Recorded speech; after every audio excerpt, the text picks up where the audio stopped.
ఎవరి అండ లేకుండా స్వయం కృషితో అభిమానుల నీరాజనాలు అందుకున్న వారు ఒకరైతే, చిత్రసీమకు పెద్ద దిక్కుగా ఉంటూ ఎంతో మందికి మార్గనిర్దేశం చేస్తూ దర్శక రత్నగా, గురువుగా మారిన వారు మరొకరు. వీరిద్దరి అపురూప కలయికకు వేదికైంది ఖైదీ నెంబర్ 150 ప్రీ రిలీజ్ వేడుక. ఇంతకీ అక్కడేం జరిగింది?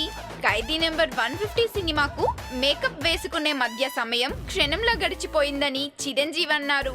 ఖైదీ డ్రెస్ లో ఉన్న తన స్టిల్ ను చూసి ఈ సినిమాకు ఖైదీ నెంబర్ 150 పేరు పెట్టండంటూ దాసరి నారాయణరావు సూచించారని, ఆయన సూచించినట్టే అదే పేరు పెట్టామని చిరంజీవి తన మనసులోని మాటను బయట పెట్టారు.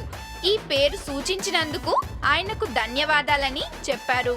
అభిమానుల ఈ కోలాహలం చూసి విజయవాడ కృష్ణానది పక్కన ఉన్నానా లేక విశాఖ సముద్ర తీరాన ఉన్నానా అన్న అనుమానం వస్తుందని అన్నారు చిరు.